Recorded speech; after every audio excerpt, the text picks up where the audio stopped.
Le vrai-faux de l'invité explosif. Éric Logérias, Pourquoi c'est pas mon nom qui dit les vrais faux d'Éric d'invité Éric Logérias? Il peut pas même pas se fatiguer pour faire un putain de jingle à mon nom. C'est un jingle qui tourne comme ça, tous les cons qui sont passés en eu même. Il n'y a pas un truc personnalisé. Ça va nous coûter cher Ça en va off, ça. Super. Merci, ça fait plaisir. Hein. Je vais revenir, moi, je crois.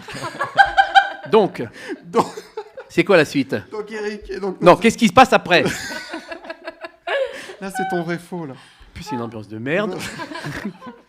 Éric Logérias, c'est notre invité explosif et il est explosif. Ah, je vais crever. Il a explosé. Il a explosé en direct là, ça y est. Il a déjà explosé. Tout à l'heure, nous parlons de son actu théâtrale, mais tout de suite, c'est son vrai faux. Je donne une information le concernant. Vous me dites si vous pensez si c'est vrai ou faux. Et Eric en dira Et qui le plus. dit? Ça sera toi qui valide. Oui, non, mais qui le dit? Qui dit que c'est vrai ou faux? C'est Ah, c'est eux, c'est la bande. autour de la D'accord. table. Ouais. Et les auditeurs aussi jouent avec nous en commentant le live. Ah, mais on a notre voix off qui vient de Oui. réagir sur le live en disant qu'il le fera avec plaisir si Eric le veut. Donc il va te faire ton jingle Donc chaque semaine, il faut que tu personnalisé. viennes. Hein. Merci. Qui est Éric Leveux? Je n'ai rien compris à cette conversation. Allez, vrai ou faux, Eric a travaillé avec Jean Marais. Je commence par Léa, tiens. Bah, allez, vrai. Vrai, très bien. Flavien. Allez, vrai. Allez, vrai.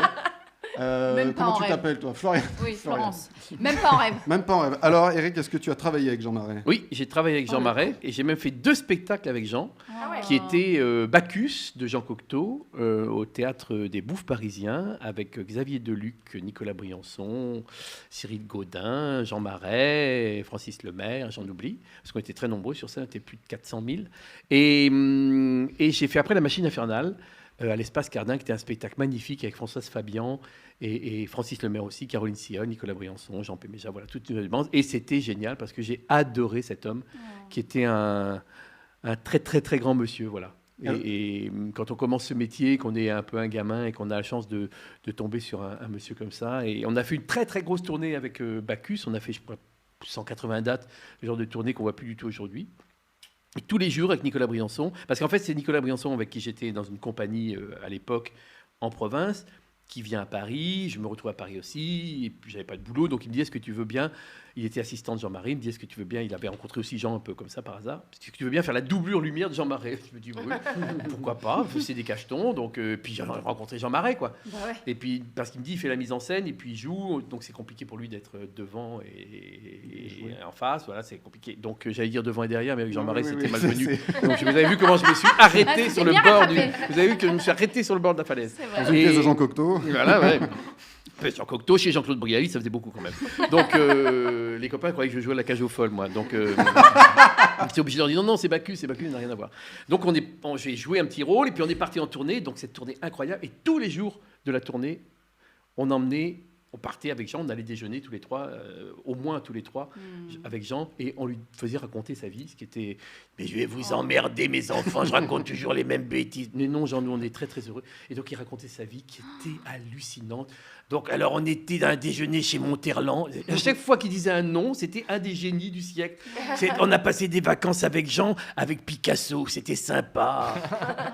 Bon, alors, il racontait sa vie, on lui faisait parler tout le temps, et j'ai adoré cet homme qui était la générosité faite homme, qui était drôle, tellement humble. Il avait été le comédien le plus payé d'Europe pendant 10 ou 15 ans de sa vie, du Capitan. Il avait tourné en Allemagne, tourné partout. Et il était tellement humble, il disait « Mais moi, je n'étais pas fait pour faire ce métier, parce que moi, au départ, j'étais un petit photographe. » et tout. Donc, il était toujours en train de s'excuser de faire ce qu'il faisait, d'être l'immense acteur qu'il était. Et puis, il avait beaucoup appris tout seul, donc il avait l'impression d'être un autodidacte. Et il disait « Ouais, mais moi, je ne suis pas un vrai acteur. » Bon, voilà. Mais c'était un mec extraordinaire. Et puis, c'était une légende. Et quand on se balade à côté d'une légende, on est un petit peu éclairé par sa lumière, en reflet comme ça.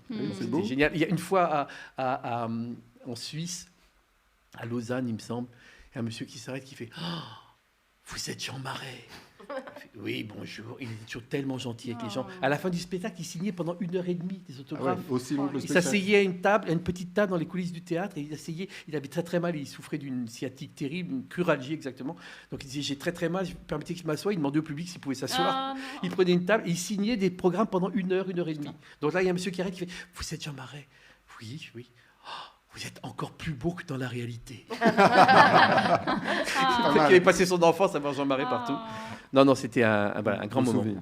grande période. Vrai ou faux, Eric a fait Sciences Po avec François Hollande. Je commence par Florian. Ah, moi j'y crois. Ok, Flavien. J'espère. Bien sûr, Léa. je suis crédule. Non, allez, faux. Eric. Est-ce que tu as fait Sciences Po avec François Hollande? Pantoufle, c'est faux. J'ai gagné un coup, dis donc. Non, mais- Tiens. non, c'est faux. J'ai fait Sciences Po, mais j'ai pas fait Sciences Po avec François Hollande. J'ai fait Sciences Po en revanche avec Bernard Cazeneuve, qui est resté un Ah bah. copain. J'ai commencé en fait Sciences Po à Bordeaux, pensant devenir journaliste ou ambassadeur. J'avais très très envie de faire la carrière, ce qu'on appelait faire la carrière. Ça m'aurait beaucoup plu. Mais entre-temps, on m'a proposé de passer le concours du conservatoire à Bordeaux, ce qui me faisait très envie. J'ai un copain qui m'a dit « Tu devrais essayer parce qu'il y a un cours d'initiation, c'est 2 heures par semaine, tu aurais peut-être le temps de le faire en plus de Sciences Po. » Je ne croyais pas vraiment avoir le temps de le faire, mais enfin, je suis allé. Et le malheur, c'est que j'ai été reçu à la classe professionnelle de 40 heures par semaine. Donc, il a fallu que Oh je la fasse un vache. choix. Et donc, j'ai pas terminé ma 2e année de Sciences Po, et j'ai fait le conservatoire. Et du coup, je serai jamais Et tu serais pas là. ni journaliste ni ambassadeur. Je serai pas là, et je me ferai pas. Et donc, j'aurais eu une autre vie. J'aurais eu une autre vie. Mais voilà, non. Et c'était avec Bernard Cazeneuve, qui était. On a beaucoup ri avec Bernard, qui, contrairement à ce qu'on peut Ouais. croire, parce qu'il a un côté un peu froid, Oui. est un garçon excessivement drôle, qui a un humour dingue, et on a beaucoup ri. Et ben on l'invitera la semaine prochaine. Invitez-le, il viendra. Et tu as fréquenté la même école que François Mitterrand aussi. Oui, mais pas en même temps. Oui, bien sûr. Mais quelques années avant. Enfin, François Mitterrand, regardez, la même école. Oui, j'étais à Saint-Paul, à Angoulême, et c'est l'école dans laquelle François Mitterrand fait ses études. Et le général de Bénouville aussi, ce qui ne dit plus rien aux jeunes. Non, pas toi, tu es plus vieille, mais les autres, pour les jeunes. Et c'était, oui, voilà, l'école charentaise, du plateau d'Angoulême, hein, où la petite bourgeoisie comme ça allait se faire des frayeurs chez les frères des écoles chrétiennes, voilà. Et donc oui, il est passé par là aussi.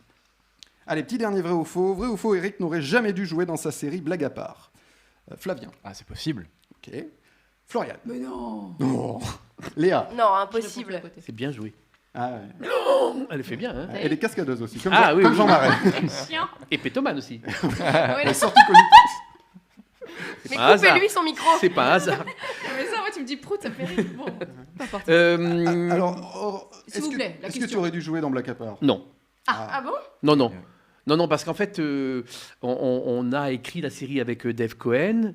Déjà, on a sauvé la série de la poubelle parce que il se trouve que moi, je travaillais avec un garçon qui s'appelle Franck Marty, qui était producteur des Piégeurs, de plein de jeux à l'époque. Et moi, je travaillais comme auteur et parfois comme comédien dans ces jeux. Et un jour, dans son bureau, je vois un truc dans la poubelle et je vois marqué sitcom Canal+. Donc, je dis, mais pourquoi t'as acheté ça? Il dit, parce que je travaillais avec des auteurs, on préparait une réponse à l'appel d'offres de Canal pour les sitcoms. Tout le monde parlait que de cet appel d'offres de sitcom Canal à l'époque. C'était la première fois qu'il y avait des sitcoms en France, à part, comment ça s'appelait, Maggie. Voilà, c'était la première fois qu'il y avait des sitcoms, donc tout le monde était très très excité. Puis c'était Canal+, donc c'était la chaîne, voilà. Et je lui dis, écoute, mais pourquoi il faut que tu continues? Vas-y, prends-le si ça t'amuse. Donc je prends le truc et je rentre à la maison avec. Et ma femme me dit, plutôt que de glander comme un con chômeur toute la journée à traîner tes vieilles savates, tu ferais mieux de répondre et de travailler. Beaucoup d'amour. Beaucoup d'amour. Et d'une façon de pousser, voilà, Oui, toujours oui, plus oui, loin, bien toujours sûr. plus haut, toujours plus haut. Et donc, je commence à écrire, je rapporte ça à Franck Marty qui me dit « Ah, écoute, c'est pas mal. » Mais je dis « J'aurai jamais le temps, c'est dans 8 jours qu'il faut rendre l'épisode pilote. C'est un truc de fou, j'aurai jamais le temps. » Il dit « Il y a un mec qui est venu me voir, qui écrit pas mal, qui s'appelle Dave Cohen, et peut-être que vous pourriez bosser ensemble. » On travaille avec Dave 8 jours, mais vraiment jour et nuit. On se nourrissait de pizza et de feuilles de papier. Des fois, on se trompait. On mangeait une feuille de papier, on écrivait sur des pizzas. On a bouffé des sketchs. On a bouffé des sketchs très bons en plus. C'est dommage, on ne le saura jamais qu'ils étaient drôles. Et puis on rend le truc et on se retrouve sélectionné. Et en fait, on a été une des 3 séries sur 2000. Ah oui. Oh la vache. 2000 projets étaient rendus à Canal. On a été une des 3. Il y en avait même 4, dont la 4e s'appelait DRH. Et c'était les auteurs des Guignols qui devaient l'écrire. Mais comme ils étaient un petit peu occupés, ils n'ont jamais eu le temps. Donc la série n'a jamais vu le jour. Mais ça a donné la World Company chez les Guignols. Parce qu'ils voulaient raconter comme ça l'histoire du DRH d'une World Company. Et donc voilà, on écrit. Et puis on se retrouve sélectionné. Donc on est un peu... Et on commence à chercher le comédien. Et comme c'est l'histoire d'un garçon qui faisait du one-man show, on se dit, mauvaise idée, mais on l'a su plus tard, on va trouver un mec qui fait du one-man et on va lui proposer le rôle et ça va super bien tomber parce qu'on était un peu dans l'esprit de Seinfeld, donc c'était vraiment le héros qui était aussi l'auteur, un peu et des comédiens qu'on rencontre qui passent les castings disent, il y en a qui étaient très très bien, et ils disent tous, bah oui, mais nous si on joue, il faut qu'on écrive. Aussi, puisqu'on va pas, si on travaille sur un personnage depuis 5 ans, 10 ans, on va pas tout à coup le lâcher pour être un autre. Donc, nous, on veut bien, mais il faut qu'on écrive la série. Donc, nous, on dit, bon, ça va, on est sur 4 000, on est... oh, dis, et c'est toi qui vas... Et nous, quoi, on fait... Hein. Bon, à l'époque, je parlais beaucoup mieux. À l'époque, je parlais beaucoup mieux. J'avais tous mes mots. Et donc, on ne trouve pas. Et on tourne un peu en rond. Et un jour, Pierre Lescure... Non, c'est Alain de Greff. Alain de Greff qui, dans une réunion, dit c'est un casting. Il dit oui, bah, si tu veux, des essais. Il parlait bien. Il parlait très très bien. Mais là il était clair. Et donc il dit pourquoi tu fais pas les essais? C'est ça là, ce qu'il voulait dire. Mais je dis, Alain, moi, si déjà j'écris la série, qu'on l'a fait, je suis tellement au Nirvana que je pense même pas à la jouer. Non, vas-y, fais-le. Donc, je passe des essais et ils m'ont pris. Voilà. Mais du coup, j'ai arrêté assez vite d'écrire parce que c'était très, très compliqué de faire les deux. Voilà. Et sur 3 saisons, 60 épisodes, j'ai dû en écrire 3 ou 4, mais pas plus. Quoi. Eh bien, on a un petit extrait de Blague à part. Alors, dis-moi, ta femme est partie? Oui, au sport d'hiver, j'ai rejoint la semaine prochaine, tu le sais. C'est génial. La réponse à ta prochaine question se situe entre jamais, hors de question, et plutôt mourir. Nico, il faut que tu me prêtes ton appart. Je vais organiser une fête à tout casser comme celle de l'année dernière, là. Justement, l'année dernière, vous avez tout cassé. Qu'elle va faire chez toi? Je peux pas, j'ai de la famille. T'as de la famille, toi. Attends, tu parles pas de la famille, hein, c'est sacré. Puis l'année dernière, Isabelle a failli me quitter, m'a retrouvé en train de rouler une pelle à une majorette. On avait dit qu'on parlait plus de cette histoire. Ouais, c'est pas de ma faute, je t'avais pas reconnu. Quelle idée aussi de se déguiser en majorette. Tu redécouvres la série. Je me refais rire. Mais ça fait longtemps que je ne l'ai pas vu. Puis en plus, ces abrutis de Canal+ ne l'ont jamais sorti en DVD. J'allais te le demander, mais non. Jamais. Et là, je leur ai écrit un petit mot un petit peu... corsé. Oh, dis donc, s'il vous plaît, est-ce que vous voudriez bien ressortir la série, par exemple, sur Canal, MyCanal? Ce serait sympathique. Ah Et oui, ils ça m'ont pas aurait du répondu. succès. Ouais, non, mais je pense en plus, très franchement, je pense que la série marcherait très bien. Je trouve Ah qu'elle oui. n'a pas beaucoup vieilli. Elle Sur est très, YouTube, très drôle. ça cartonne. Sur YouTube, ça cartonne, ce qui est quand même délirant. Ouais, c'est C'est-à-dire absurde. qu'il laisse la série faire des dizaines de milliers de vues sur YouTube, mais il ne la sortent pas sur Canal. Et aujourd'hui, ça serait sur MyCanal, ça serait sur une plateforme, les gens iraient le voir ou pas le voir. On ne les oblige pas. Enfin, je veux dire, l'idée, c'est pas de faire en sorte que ça passe en direct sur Canal. On s'en fout. Parce qu'aujourd'hui, les gens, ils aiment bien binger, ils aiment bien aller chercher comme ça. Voilà. Donc, je trouve ça un peu dingue. Le message est passé. Le message, bien sûr. je ne sais pas. Eh bien, Eric Logérias. Vous m'appelez au 06 40 29 et je vous ferai un prix. Je ne demanderai pas de sous. Sortez-la. Eric Logérias est dans Pantoufles Explosives et tout à l'heure, on parla de son actu théâtre. Et maintenant, c'est l'invité explosif. Eric Logérias. Oui, dans le jingle. Dans le jingle. Eric Logérias est donc notre invité, qui a une grosse actu théâtrale. Tout d'abord, le spectacle Reggiani, un récital et un spectacle hommage à Serge Reggiani. Oui. Alors, comment t'es venue l'idée et l'envie de chanter Reggiani? J'ai toujours écouté Reggiani depuis que je suis tout petit, et quand j'allais chez ma tante Monette. Tante Monette, oui. Tante Monette. J'avais le droit, à partir de 9-10 ans, peut-être comme ça, j'avais le droit à la fin des déjeuners qui était un peu long. Je n'en finissais jamais, j'en pouvais plus. C'est toujours le cas, je crois. Ah oui, puis je buvais pas à l'époque, moi. Alors déjà, je trouvais ça encore plus long parce que eux, ils buvaient, pas moi. Donc j'avais le droit d'aller dans le salon et dans le salon, il y avait une chaîne stéréo et dans les disques, il y avait Brassens, Brel, Barbara.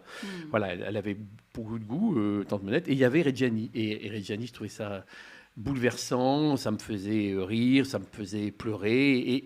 Et s'il rentrait dans le salon alors que je pleurais en écoutant Reggiani, il me disait c'est bien, t'as le droit. Reggiani, on a le droit de pleurer parce que c'est beau. Et Jean Ferrat aussi, tout ça. Donc, et Reggiani, voilà, c'est resté comme un... Et puis après, j'ai découvert le comédien que j'ai adoré dans tout ce que j'ai vu de lui, de Casque d'Or à Marie-Octobre. Enfin, voilà, c'est un comédien extraordinaire. J'ai malheureusement pas pu le voir au théâtre parce qu'il ne jouait plus au théâtre. Il a été cassé par Jean-Paul Sartre, Camus, enfin surtout Sartre quand il a joué, ça va pas me revenir, les séquestrés d'Altona, il est devenu fou, vraiment, ça l'a rendu vraiment dingue, et il mangeait plus, enfin il a vraiment passé une période très très difficile, donc malheureusement il avait arrêté le théâtre, mais je l'ai vu en concert, je crois 5-6 fois avec Jonas et Stevie Wonder, je pense que c'est ceux que j'ai le plus vu en concert. Et donc, j'avais très envie de chanter Reggiani depuis longtemps. Et j'en parlais un peu à Jean-Loup Dabadi, que je connaissais un peu et qui, je crois, m'aimait bien. Et Jean-Loup me rassurait, il me disait, écoute, je pense que si quelqu'un doit chanter Reggiani, il faut que ce soit un comédien. Il ne faut pas que ce soit un chanteur. Donc, vas-y. Et puis je l'ai fait. Voilà, j'ai mis beaucoup de temps. J'ai trouvé un producteur qui m'a dit oui. Il m'a dit, faut faire un spectacle d'une heure, 1h15. Tu vas bien ramasser avec toutes les grandes chansons. Je lui ai dit non. Non, je ne veux pas faire ça du tout. Je veux faire un spectacle avec plein de chansons, mais plein de chansons pas connues. Et donc, il me dit, oui, ça ne tiendra jamais en 1h15, surtout que c'était à Avignon. On avait décidé de créer Avignon. Donc, je lui ai dit, on va en faire 2. Donc, j'ai fait 2 spectacles, face A et face B, qui sont 2 spectacles d'1h15, 1h20, où je chante des chansons connues et beaucoup moins connues de Reggiani, où je dis des textes de poésie qu'il disait lui, et où je dis certains textes autour de lui. Je parle de lui, je parle de ce que m'a raconté Claude Lemel, ce que m'a raconté Jean-Loup Dabadi, et Jean-Loup nous a quittés il n'y a pas très très longtemps, et il ne pouvait pas venir en Avignon, mais il a vu il m'a dit qu'il avait regardé le DVD et que voilà, ça l'avait touché. Et moi, ça m'a bouleversé que ça le touche, parce que Jean-Loup Dabadi, quoi, merde. Donc voilà, c'est un spectacle que j'adore, que je continue à tourner, que je voulais refaire en Avignon, et puis il paraît qu'il y a eu une maladie, je sais pas pourquoi, j'ai rien compris, donc ça n'a pas pu se faire. Un complot, bien sûr. Et du coup, voilà, je vais le promener en tournée. Et t'es pas seul sur scène? Je suis avec un garçon qui est formidable, qui s'appelle Simon Fache, qui est plus qu'un pianiste, qui est un génie du piano. Vous le connaissez tous, c'est le pianiste fou de Vendredi tout est permis. Voilà, c'est cette tête de professeur Nimbus pleine de notes et pleine de poésie et pleine de... c'est un très grand musicien, voilà, parce que c'est aussi un chef d'orchestre, c'est aussi un compositeur, c'est aussi et c'est plus qu'un accompagnateur. J'ai l'impression qu'on fait les chansons main dans la main. Mais ce qui est emmerdant, parce que comme il joue au piano, il peut jouer que d'une main, donc c'est pas facile. Mais c'est là où il est bon. C'est là qu'il est fort. Et c'est Judith D'Alezzo, je prononce bien? Judith D'Alezzo, à la mise en scène. Et j'ai un petit extrait de Reggiani. Ah merde. Hôtel des voyageurs, où nos adieux, même les plus tristes, ressemblent à des saluts d'artistes, à des saluts d'artistes. L'idée de ce spectacle, c'est de rendre un hommage à Reggiani, à l'acteur immense, torturé, magnifique qu'il a été, et puis aussi à l'interprète. Ouvre-moi la porte. Io non ne posso proprio più. Se ci sei, aprimi la porta. Dirò com'è stato l'adieu. Oh. C'est moi. C'est l'italien. Et donc ça va repartir en tournée. Oui. On te verra aussi dans la comédie Sans dessus-dessous, donc là, rien à voir. Hein. Une comédie rien à voir. Grand écart. Faut se mouiller la nuque. Oui. Une comédie de Didier Caron et Roland Marchisio, tes collègues Mes collègues de blague à part. Et mise en scène par Anthony Marty. Alors, l'histoire de cette pièce, c'est quoi? C'est un garçon qui est chef d'entreprise, qui vit avec sa femme qu'il adore, que joue Sandrine Quétier, et il est ruiné. Mais il ne peut pas le dire à sa femme, ni à sa belle-mère qui a mis beaucoup de sous dans sa boîte Joujou Bois, parce qu'il fabrique des jouets en bois. Et elle s'appelle Joujou Bois. Pas sa belle-mère, la boîte. Vous ne suivez pas du tout. Hein. Là, vous êtes totalement largué. Hein. Je faisais Joujou Bois. Ah oui, Joujou Bois, c'est bizarre comme nom. Mais donc, voilà. Et il doit quand même... À un moment, il faut qu'il finisse par le dire à sa femme, mais il n'y arrive pas. Donc, il lui ment en permanence. Et le jour où le rideau s'ouvre, où démarre la pièce, débarque l'huissier, débarque la banquière qu'il a appelée en catastrophe pour lui faire un nouveau prêt, son meilleur ami, joué par Didier Caron, qui est con comme une pendule en panne. Donc voilà, et sa belle-mère débarque, et sa belle-mère veut qu'on lui rembourse ses parts, que je lui rembourse ses parts, et donc je suis obligé de mentir, et plus ça va, plus je dois mentir, et plus je fais des mensonges énormes. Il y a un livreur qui est joué par Yves Batek-Mandy, qui est très très drôle, mais qui a un grand blague d'1m80. Et j'essaie absolument de faire passer ce garçon pour le fils de Didier Caron, et que personne n'y croit. Enfin voilà, il est obligé de faire des mensonges dingues, terribles en permanence. Et c'est très très drôle. C'est une comédie à la, vraiment à l'anglaise, quoi. Oui, c'est du vrai boulevard, mais du boulevard un peu à l'anglaise, un peu fin, un peu dingue, un peu absurde, parce que mentir de plus en plus, il y a un moment où la corde est tellement tendue, c'est un engrenage voilà, complètement fou, et c'est voilà, très très drôle. C'est une pièce qu'il faut jouer à 200 à l'heure et qui me fait perdre 2,5 kg par jour. Et comme je refusais de payer un abonnement de dingue dans les salles de sport où les mecs se foutent vraiment de notre gueule, j'ai dit je vais plutôt faire cette pièce pour maigrir plutôt que d'aller payer trop cher dans des salles moches. Et tu animeras aussi avec François Rollin un stage théâtre, on en a parlé un petit peu tout à l'heure. Absolument.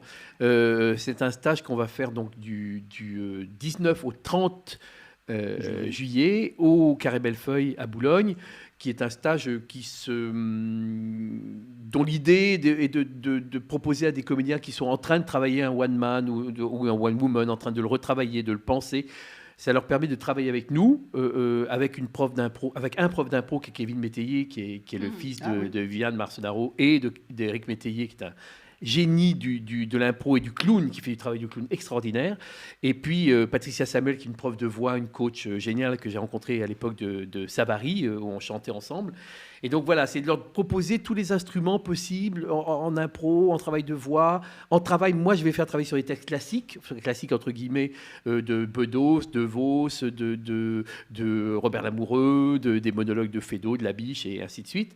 Et puis François Rollin va les faire travailler sur leur écriture, sur leurs personnages en scène, sur la façon dont ils peuvent être plus efficaces, plus drôles ou plus tragiques s'ils ont envie d'être tragiques. Voilà. Donc c'est un stage multi-instruments. En fait. Et Jérémy Ferrari va venir... Et Jérémy Ferrari vient passer une journée avec nous pour parler un peu de son expérience, de sa vie d'énorme star internationale qui gagne des milliards par jour quand c'est pas à l'heure. Donc nous, on ne le paye pas, on a cette chance-là immense parce qu'on a des dossiers sur lui. C'est bien pratique. Voilà, à l'époque où il donnait des cours à des petits-enfants. J'en dirai pas plus, parce que ce serait beaucoup trop moche. On le coupera. Voilà, on coupera le montage, mais c'est en direct. C'est trafé. Donc voilà, et puis je pars aussi en tournée avec Michel Sardou et Nicole Croisy dans la pièce N'écoutez pas mesdames de Sacha Guitry qui a mis en scène Nicolas Briançon. On ne devait plus partir, puis on repart, donc on va être en tournée entre octobre et décembre. Eh ben super. Donc je vais t'occuper du coup. Je ne l'avais pas cette actu. Eh ben écoute, heureusement que tu es venu. Oui, et on bien fait. Et on te retrouve toujours dans Les Grosses Têtes. Oui. Sur France 2, dans Tout le monde a son mot à dire. Absolument. Dont on a parlé ici, puisqu'on a reçu Vanessa Ferry et Florent Gazan. Donc j'étais avec eux il y a quelques heures, puisque nous enregistrions cet après-midi. Voilà. En plus avec Flo et Vanessa. C'est rigolo. Et Vanessa, tout se regroupe. Et Vanessa, je vais vous dire un scoop, elle vient faire le stage avec François et moi, parce qu'elle prépare son prochain One Woman et elle avait très très envie de bosser avec nous. Donc on lui a dit, ce sera plus cher pour toi, parce que d'abord tu es une fille, et qu'en plus tu es blonde, et que tu gagnes très très bien ta vie, on te connaît, on sait que ça. Bon, donc elle vient faire le stage. Donc voilà, je suis très très content. Et je pense qu'on va bien s'amuser. Eh bien, Éric Logérias reste avec nous dans Pantoufles Explosives. Et maintenant, c'est l'interview explosive. Eh bien, Éric, comme tu es venu nous parler... Plus con que tout ce qu'on a fait déjà. Oui, exact. Encore plus. Il n'y a que ça. Tu es venu nous parler de théâtre, eh bien, je vais te faire une interview. Théâtre, tu réponds très vite, tu ne réfléchis pas. Plutôt cours ou jardin? Jardin. Plutôt Molière ou César? Molière. Plutôt café de la danse ou café de la gare? Café de la gare. Plutôt planche de théâtre ou planche de Deauville? Planche de théâtre. Et enfin, plutôt mourir sur scène ou fou rire sur scène? Moi, je vais mourir sur scène devant les projecteurs. Eh bien, devant les projecteurs, il le sera dans le spectacle musical Reggiani, mis en scène par Judith D'Alezzo. Oui. Et donc, je vais peut-être faire un spectacle d'Alida, finalement. Je sais pas. Oui, c'est pas mal, avec la perruque et tout. C'est peut-être pas... Un petit strabisme, on y va. Le comédie sans dessus-dessous de Didier Caron et Roland Marchisio, mise en scène par... Marchisio, è un italiano. Marchisio. Mise en scène par Anthony Marty. Le stage théâtre avec François Rollin. Oui. Et puis Michel Sardou. Et puis Michel Sardou et Nicole Croisy qui font un enfant... Qui joueront... le scoop. Ils essaieront, en tout cas.